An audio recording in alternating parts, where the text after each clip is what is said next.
నమస్తే. కల్వకుంట్ల కవితని BRS party suspend చేయనుందా? కేసీఆర్ మౌనం వెనుక కారణాలేంటి? కేసీఆర్ ఇంతవరకు ఎటువంటి స్పందన అయితే ఇవ్వట్లేదు.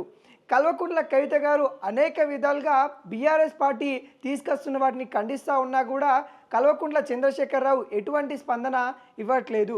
ముఖ్యంగా బీసీ రిజర్వేషన్పై కాంగ్రెస్ పార్టీ తీసుకొచ్చిన ఆర్డినర్ ఏదైతే ఉందో బీఆర్ఎస్ పార్టీ వ్యతిరేకిస్తూ ఉంది. కానీ కల్వకుంట్ల కవిత గారు లేదు, నేను నిపుణులతో మాట్లాడాను, సరైన నిర్ణయమే తీసుకున్నారు అన్నట్టుగా బీఆర్ఎస్ పార్టీకే తను వ్యతిరేకంగా మాట్లాడిన తీరు కనబడతా ఉంది. ఇవన్నీ అంశాలపైన కూడా బీఆర్ఎస్ అధిష్టానం గమనిస్తూ ఉందనే కోణంలో వార్తలైతే చెక్కలు కొడతా ఉంది. ఏ రోజైనా కల్వకుంట్ల కవితని బీఆర్ఎస్ పార్టీ నుండి బయటకు పంపించే ప్రక్రియ కొనసాగుతూ ఉంది. ఇప్పటికే కేసీఆర్ మౌనంగా ఉన్నారంటే కేసీఆర్ కోపంతో ఉన్నారు అనే నేపథ్యంలో అయితే వార్తలైతే చెక్కలు కొడతా ఉంది. బీసీ రిజర్వేషన్ తర్వాత సింగరేణి సంబంధించిన వాటిలలో కూడా విభేదాలు అయితే ఇక్కడ కల్వకుంట్ల కవితకు బీఆర్ఎస్ మధ్యలో కనబడతా ఉన్న తీరు కనబడతా ఉంది. ఇప్పటికే గౌరవ అధ్యక్షురాలు ఏదైతే సింగరేణికి సంబంధించిన సంఘానికి తన గౌరవ అధ్యక్షురాలు అయితే కల్వకుంట్ల కవిత గారు అయితే ఉండేది, తాను నుండి తొలగించి కొప్పుల ఈశ్వర్కి ఇచ్చిన ప్రక్రియ కనబడతా ఉంది. అంటే కేసీఆర్కి కల్వకుంట్ల కవిత గారు అంటే కొంచెం కోపం ఉన్న విధంగా అయితే కనబడతా ఉంది. బీఆర్ఎస్ సీనియర్ నేత మధుసూదనాచారిని ఒక జర్నలిస్ట్ అడిగిన ప్రశ్నకు గాను కల్వకుంట్ల కవిత గారు ఏదైతే బీఆర్ఎస్ వ్యతిరేకంగా తను ఆరోపణలు చేస్తూ ఉంది, అనేక విధాలుగా తను ప్రశ్నిస్తూ ఉంది, బీఆర్ఎస్ అధిష్టానం ఎందుకు స్పందించట్లేదని ఒక జర్నలిస్ట్ అడిగిన క్వశ్చన్కి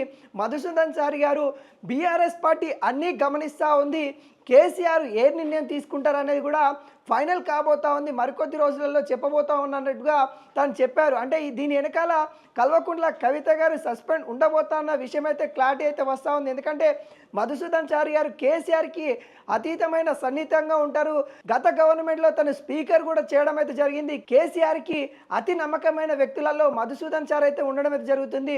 అతను ఈరోజు చెప్పిందంటే ఒక అడుగు ముందుకెళ్తా ఉన్న ప్రసక్తి అయితే కనబడతా ఉంది. కల్వకుంట్ల కవితని మరి బీఆర్ఎస్ పార్టీ నుండి సస్పెండ్ చేయబోతా ఉన్న విషయం అయితే కనబడతా ఉంది. కేటీఆర్ పైన కూడా తను ఏదైతే కేటీఆర్ నాయకత్వం ఉంటుందో కేటీఆర్ నాయకత్వాన్ని కూడా తను సహించట్లేదనే విషయాలు కూడా ఇక్కడ వార్తలు అయితే చెక్కలు కొడతా ఉంది. రాజకీయ విశ్లేషణలు కూడా చెప్తా ఉన్న పరిస్థితి అయితే కనబడతా ఉంది. కల్వకుంట్ల కవిత గారు చేసే కార్యాచరణ ఏదైతే ఉందో బీఆర్ఎస్ పార్టీలో ఉన్నా అని చెప్పుకుంటూ బీఆర్ఎస్ పార్టీని కాదని అనేక కార్యాచరణలు అయితే చేసుకుంటూ వెళ్తూ ఉంది.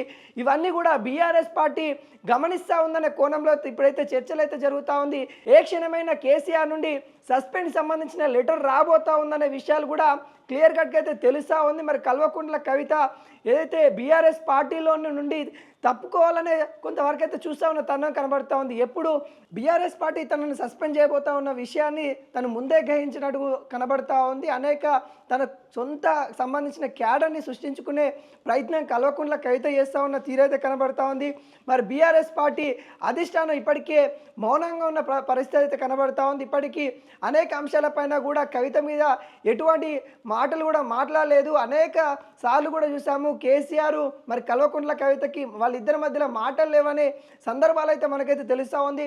మరి చూడవాలి బీఆర్ఎస్ పార్టీ కల్వకుంట్ల కవితని మరి దూరం చేసుకొని ఉందా, లేకుంటే కేసీఆర్తోని కల్వకుంట్ల కవిత మాట్లాడి వాళ్ళిద్దరూ సర్దుకునే పరిస్థితి వస్తూ ఉందా అనే నేపథ్యం అయితే చూడబోవాలి.